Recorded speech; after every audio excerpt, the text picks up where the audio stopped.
দোকানদারি চলছে ফুল জোরছে। তিনটে পরোটা আর কি ডিম দেবো না?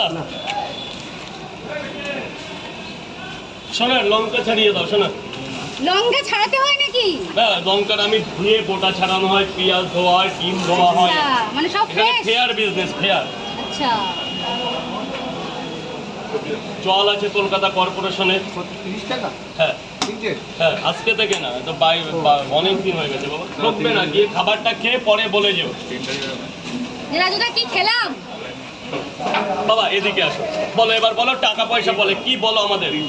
আর কি ডিম কিছু দেবো না? তিনটে পরোটা, দুটো ডিম দিস আর 50 টাকা, যেটা আমার এখানকার সবচেয়ে স্পেশাল এই পুজোর জন্য। তিনটে পরোটা, দুটো ডিম মাত্র 50 টাকা। স্যার এক্সকিউজ মি, টাকা দিলে হবে, না দিলে হবে। পুজোর অফার নাকি? পুজোর অফার বলতে কি, এটা পুজোর জন্য চালু করলাম, ভালো লাগছে। তিনটে পরোটা, দুটো ডিম 50। প্রচুর লোক খাচ্ছে, প্রচুর লোক এটাকে অ্যাকসেপ্ট করছে।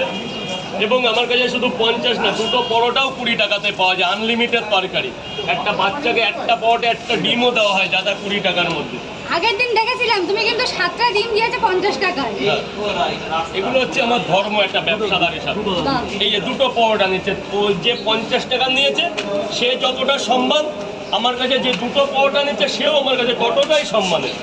মানে কাস্টমার মানেই সম্মানের জিনিস। 100 বার আমার মানে এই ভাগ্নে যে 20 টাকার পরোটা নিচ্ছে, সেও আমার কাছে যতটা, যে 50 টাকা নিচ্ছে সেও আমার কাছে ততটা। স্যার বলুন, তিনটে পরোটা ডিম কটা দেবো? একটা কেন, দুটো দিই, তাহলে তো 50 হয়ে যাবে। তিনটে পরোটা, একটা ডিম মাত্র 40 টাকা, সাথে আনলিমিটেড তরকারি। পয়সাটা দিয়ে দেবে ভাগ্নে। 12 জায়গায় টাকা পাইনি। 12 জায়গায় এই মাত্র। 12 জায়গায় টাকা পাওনি? সকাল থেকে লোকজন তাহলে খেয়ে চলে যাচ্ছে। ওই তো ওইখানে প্রসেনজিৎ দাঁড়িয়ে আছে, শুনে দেখো। তুমি দাঁড়িয়ে দাঁড়িয়ে কি করছো দেখো? এ বাবা, এ তো 2-4 জন একটা দিন ছিল, দিদির সামনে 14 জন টাকা দেয়। আমি মিথ্যা কি বলবো, একটু হ্যাঁ বলো। হ্যাঁ, 14 জন, 14 জন। বল বাবা, এই 500 টাকা দিলাম, কি দেবো? ইচ্ছা করে করেছে, পুরো একটা গ্রুপ ছিল, তো দাদা বললো ভেতরে গিয়ে খাও, হ্যাঁ। ব্যাস খেয়ে ওই পাশ দিয়ে হাওয়া। একটা করে ডিম দেবো না শোনা? এই নে, 40 টাকা। রাজুদা বলো দিদি।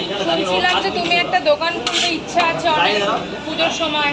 না, নিরাপত্তা তো হ্যাঁ, একটা বিরিয়ানির দোকান নাকি যেটা কোনো একটা স্কুলের সামনে বলছিলে খুলতে ইচ্ছে ওগুলো আছে। লোকে আমাকে বলায়। ও মাদু দোকান খুলতে হ্যাঁ, তোমার এখানেই ঠিক আছে। পরোটা বেচে কুল পাচ্ছি না, দোকান করছে। আমি নিজে ঘুমানোর টাইম পাই না।